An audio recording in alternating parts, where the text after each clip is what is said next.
और एक बार फिर से तस्वीरें आपको भोपाल से दिखा रहे हैं। साध्वी प्रज्ञा वहां पर पहुंची हुई हैं। इसके पहले उन्होंने मीडिया से मुखातिब होते हुए कहा था सत्य की जीत हुई है, उनका स्वागत किया जा रहा है। आपको बता दें कि उन्होंने इस लड़ाई में भोपाल के लोगों का भी शुक्र अदा किया है। उनका कहना है कि एक लंबे वक्त के बाद सच सामने आया। सच यही है कि भोपाल की जनता ने मुझे जिताया था, भोपाल की जनता मेरे साथ थी। भगवा आतंकवाद कहने वालों के मुंह काले हुए हैं, उनका समाज और देश ने जवाब दिया है। तमाम बातें उन्होंने मीडिया से मुखातिब होते हुए कही।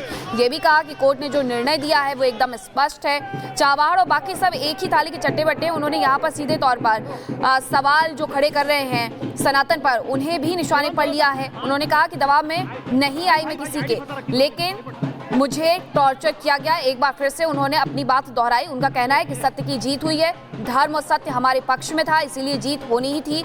विधर्मियों के और देशद्रोहियों के मुंह काले हुए हैं। साध्वी प्रज्ञा की तरफ से ये तमाम बातें की गई है। इसके पहले उनका 29 जुलाई 2020 का एक इंटरव्यू भी था रिपब्लिक भारत के साथ, editor in chief Arnab Goswami के साथ, जिसमें उन्होंने बताया था कि किस तरीके से उन्हें टॉर्चर किया गया, उनके साथ गाली गलौज की गई थी, जबरन उन पर ये दबाव बनाया जा रहा था कि जो गलती उन्होंने नहीं की है उनके ऊपर जो तमाम आरोप लग रहे हैं वो स्वीकार कर ले। लेकिन उनका कहना है कि मैंने हिम्मत नहीं हारी। एनआईए कोर्ट ने बड़ी बात कहते हुए सभी 7 लोगों को बरी कर दिया था। कहा था कि किसी भी तरीके के कोई सबूत नहीं मिले हैं कि मालेगांव ब्लास्ट में इन लोगों की मौजूदगी थी, इन लोगों की तरफ से ऐसा कुछ भी किया गया जो मालेगांव ब्लास्ट में 6 लोगों की जान लेने के लिए काफी था।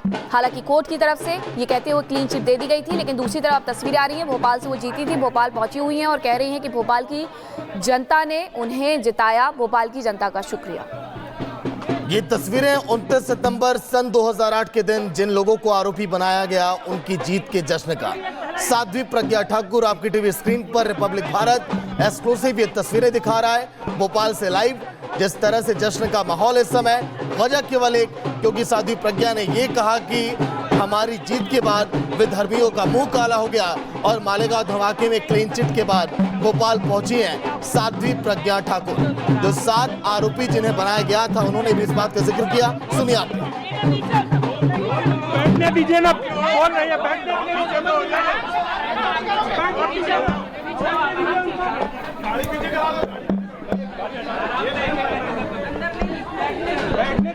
समझाएं, आसन लगाओ।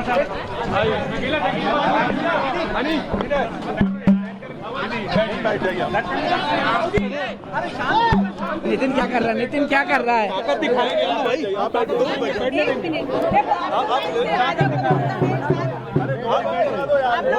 ये तस्वीरें उस जीत की, उस भगवा की, उस हिंदुत्व की जीत की, जिन्होंने अब बताया कि आखिर देश को कैसे अलग दिशा में ले जाने का प्रयास किया गया सन 2008 में। ये तस्वीरें बहुत कुछ कहती हैं और उन विधर्मियों के मुंह पर तमाचा है जिन लोगों ने भगवा आतंकवाद से जोड़कर इनको देखा। और देखिए भोपाल में जश्न का माहौल इस बात की ये तस्वीरें गवाही देती हुई कि हाँ, ये कितनी खास है ये लम्हा उन लोगों के लिए जिन लोगों ने इंतजार किया 17 साल, 17 बरस। आप जरा सोचिए एक एक दिन इन लोगों ने कैसे गुजारे होंगे जब इनको आरोपी बनाया गया मालेगांव ब्लास्ट में, जो 29 सितंबर सन 2008 के दिन एक खड़ी बाइक में बम विस्फोट रखा था और वहां पर धमाका हुआ था। कहा गया कि बाइक प्रज्ञा ठाकुर की थी, इनके साथियों पर कई तरह के आरोप लगाए गए, बम बनाने तक का आरोप लगा दिया गया था। लेकिन इन 17 सालों में लगातार सुनवाई के बाद जीत हुई तो सनातन की, सच्चाई की, क्योंकि सच बेशक कितनी भी परेशानियों का सामना कर ले लेकिन पराजित नहीं हो सकता। और ये जीत है उसी सत्य की जिसने 17 साल का, देखिए, वो लंबा इंतजार किया था। साध्वी प्रज्ञा ठाकुर जब पहुंच रही है भोपाल, जगह जगह देखिए उनका स्वागत किया जा रहा है। ये भव्य स्वागत की ये झलकियां, ये बहुत कुछ ये कहती हैं। तस्वीरें आज के दिन ये बोल रही हैं मालेगांव ब्लास्ट के जब आरोपी ने बनाया गया था और फिर उसके बाद लगातार इस समय कैमरे के सामने आकर साध्वी प्रज्ञा कई बड़े खुलासे कर रही हैं उस समय की तत्कालीन कांग्रेस की सरकार को लेकर भी, कि कैसे इन्हें झूठे केस में फंसाया गया, इनके साथियों को फंसाया गया, मानसिक प्रताड़ना दी गई और हर दिन वो टॉर्चर भला इन लोगों ने कैसे झेला होगा। लेकिन आज ये तस्वीरें जश्न का, जीत का, खुशी का, उस लम्हे का जिसको इन लोगों ने सोचा था कि हम जिएंगे जब हमारी और सत्य की जीत होगी। और देखिए मीडिया के सामने लगातार इस समय मुझसे, मैंने पहले भी अपने इंटरव्यू में कहा है मुझसे बहुत बड़े बड़े लोगों के नाम जबरदस्ती बोलने के लिए कहा उन्होंने। मैंने वो नाम नहीं बोले, उनके अनुसार मैंने काम नहीं किया, इसलिए उन्होंने मुझे प्रताड़ित किया। और उन नामों में विशेष तौर पर माननीय भागवत जी का नाम, राम माधव जी का नाम, हमारे माननीय मोदी जी का नाम, योगी जी का नाम, माननीय इंद्रेश जी का नाम और तमाम वो नेता जो बड़े बड़े नेता हैं उन लोगों के नाम लेने के लिए कहा कि उन्होंने कहा और हमने ऐसा किया, ये बोलो। मैंने उनकी बात को नहीं सुना और ना ही माना, इसलिए उन्होंने मुझे प्रताड़ित किया। परमवीर को लेके क्या कहेंगे? परमवीर ने आपको 20 से 25 दिन प्रताड़ित किया और वही मुख्य में एटीएस का चीफ था जो परेशान कर रहा था। मैंने बार बार ये कहा है, बहुत ही निकृष्ट, बहुत ही अधम व्यक्ति है परमवीर सिंह, क्योंकि उसने हर सीमा पार की है, हर कानून को तोड़ा है और कानून से बाहर जाकर के उसने मुझे प्रताड़नाएं दी हैं। अकेले परमवीर सिंह ने नहीं, पूरे एटीएस के अधिकारियों ने प्रताड़ित किया है, पुरुषों ने प्रताड़ित किया है, हर कानून को तोड़ा है उन्होंने। मुझे गैर कानूनी 13 दिन तक रखा और 11 दिन की कस्टडी, इस प्रकार से मैं 24 दिनों तक पुलिस कस्टडी में रही और प्रताड़नाएं झेलती रही एटीएस की।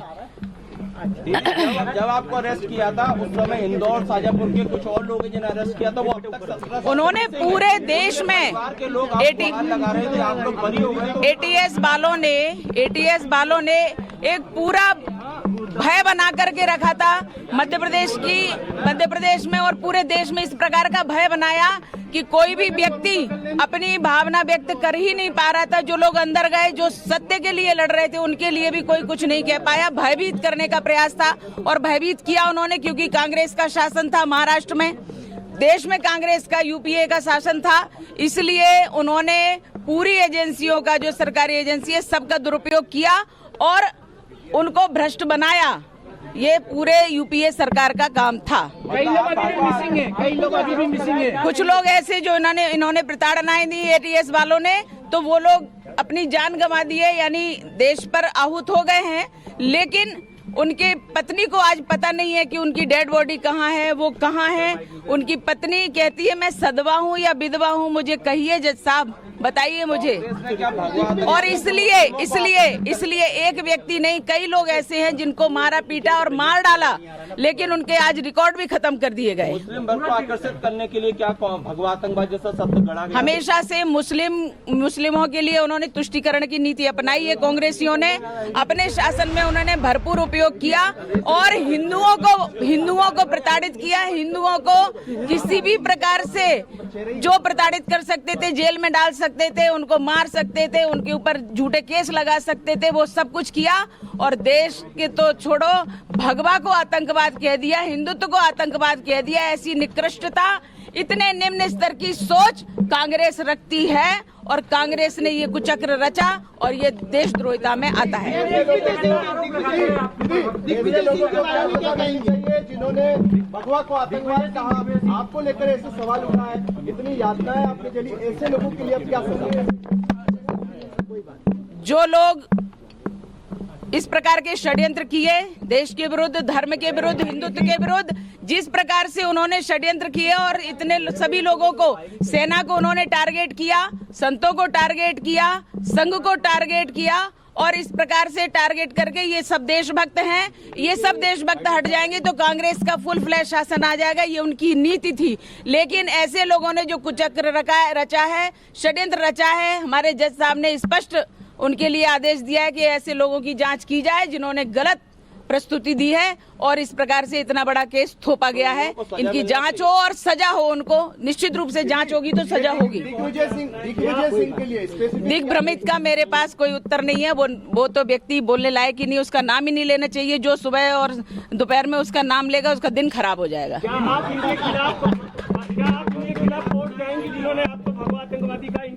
बिल्कुल हमारी रणनीति जो रहेगी वो निश्चित रूप से हम आपको अवगत कराएंगे उसके बारे में। और जिन्होंने अत्याचार किए उनको तो निश्चित रूप से सजा मिलनी ही चाहिए। राजनीति में वापसी को लेकर क्या कुछ विचार आपका? हम राष्ट्रनीति करते हैं।